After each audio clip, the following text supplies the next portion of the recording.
So today's video is a little different. Today's video I wanted to do about which FNAF location is the scariest. We're going to rank FNAF locations all the way up until sister location. If y'all want to do beyond sister location, y'all let me know in the comments below. And also, hit the subscribe button. It's free to you, helpful to me. Anyway, let's dive right on in with FNAF 1. So from where we sit in this old dusty ass office, we are met with an old computer, raggedy fan, posters, kids drawings, and spider webs. There's a phone, but we don't really know where that phone is. We don't actually see the phone, but it's a phone in here somewhere. And there's this JBL speaker over here under the desk. Also got spider webs in front of it. The lighting is poor and does not give you much visual help to see into the dark hallways that are staring at you from both sides of the room. There are buttons that control the doors, and when you press them, the doors go down. Now, for me, that's my red flag, because what are we keeping out of here? What are we really keeping out of the office that will require these big, thick metal doors, you know? Well, the disembodied voice on the phone quickly explains what the heavy metal doors are for. So just be aware, the characters do tend to wander a bit. They're left in some kind of free roaming mode at night. Something about their servos locking up if they get turned off for too long. They used to be allowed to walk around during the day too, but then there was the bite of 87. Yeah, it's amazing that the human body can live without the frontal lobe. The creepiest thing about the FNAF office is the windows.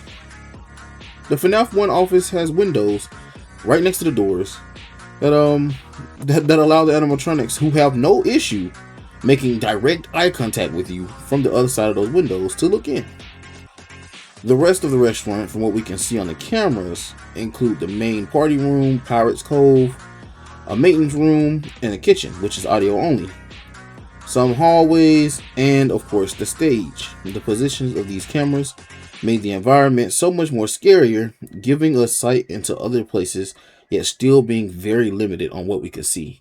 And honestly, I think upon like my first experience playing this game, which y'all got to see on this channel, this location kind of scared the mess out of me. It feels like it should be old, despite I think still being very up and operational. So yeah, there's that, and that's always extremely unsettling. Five Nights at Freddy's 2. Before we dig deep into this complicated layout that is Five Nights at Freddy's 2 location, let me bring up the fact that this godforsaken place has the fan. The fan has returned. Amongst all the old animatronics, there's the big back TVs in the background. There are papers and more posters. In this security room, there's a desk and a computer for monitoring cameras. Instead of two thick behind metal closable doors, you get an opening that leads into a dark hallway in which you can see absolutely nothing. They give you a flashlight this time though. They more than doubled the animatronic count in this one, which I feel like that adds to the creep factor of the whole location, because now you have double the enemies, and who's really okay with having double the ops in a place? Like, I feel like it's kind of crazy. This location has a central party room where both the balloon boy and the puppet reside, along with the toy animatronics. Honestly, the music box alone makes this location scary to me, one of the scariest, because if you don't wind that mug up, the puppet is coming out, and it's never any fun when the puppet comes. You can't get rid of the puppet the way you can get rid of everybody else, is what I'm saying. So you gotta keep winding that box up, or the puppet's gonna come out. And the puppet is probably the creepiest animatronic out there, which we're gonna get into that on another list. There's a vent system, one in which the animatronics will use to get up on you. That's gone. I don't need to put it on. I don't need to put it on, right? And your only defense is that flashlight and an old Fredbear mask. There are different party rooms for like reserved or rented out parties, and as always, a maintenance room where the creepiest of things love to lurk. Five Nights at Freddy's 3. This one wasn't really that scary at all, for real. It should be the scariest one. But no longer is the pizzeria a restaurant. Now it's a horror attraction. Going into this location knowing it's supposed to be scary is absolutely nuts. However, we still here, and again, we have no doors to close for our protection. And under certain circumstances, if we don't reboot certain things, we start seeing shit.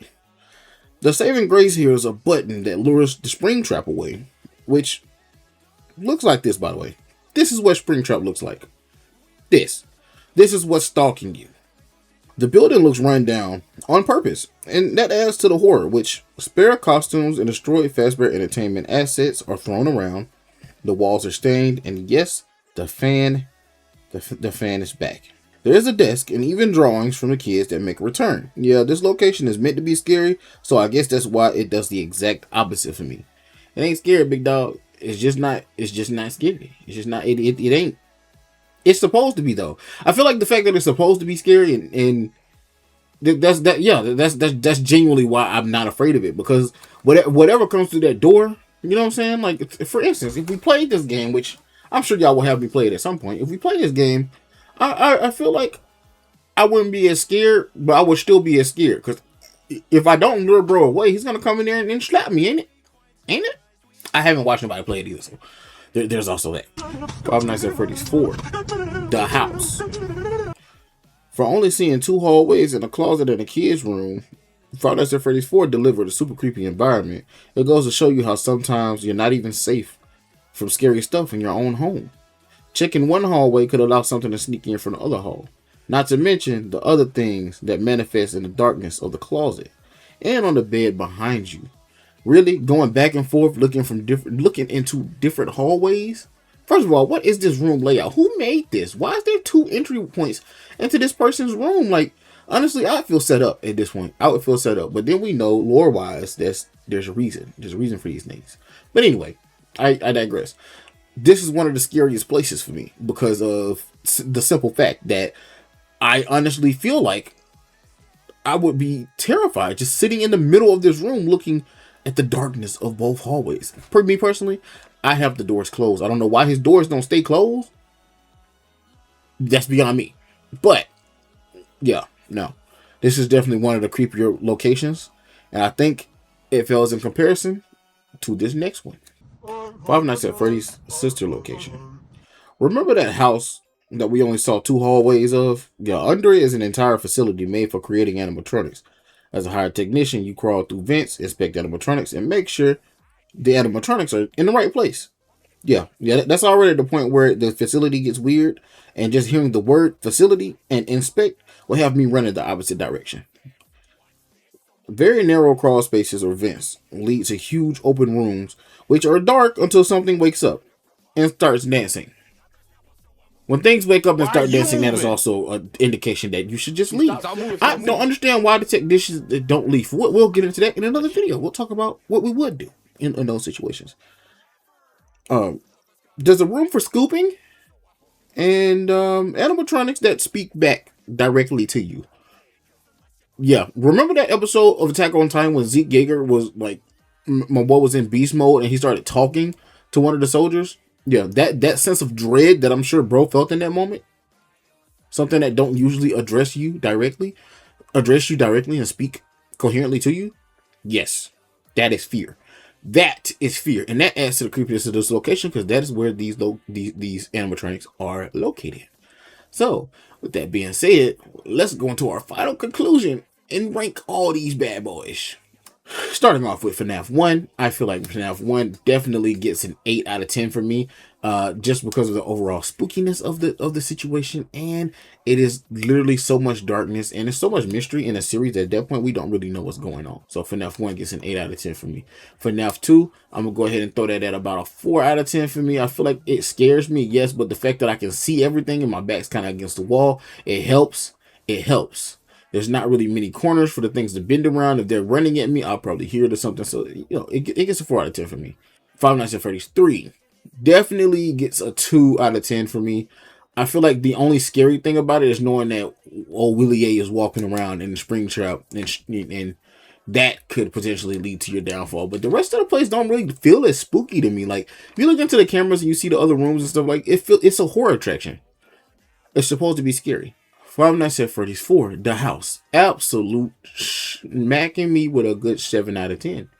It's not as scary as the first location to me. And this is my opinion, guys. It's not as scary as the first location to me, but it is still scary because of the darkness in the hallways and the fact that nightmare versions of animatronics are popping up in the hallway and the closet. Yeah, that's gonna do it for me. And finally, sister location. Sister location is 9 out of 10. It's an entire facility, and these animatronics are damn near walking around doing what they want to do. And Ballora, have you seen Ballora? That's it. That's all. That's all the proof that I need on that one.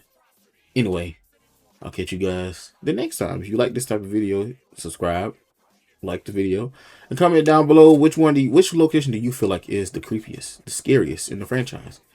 I'll catch you guys in the next video.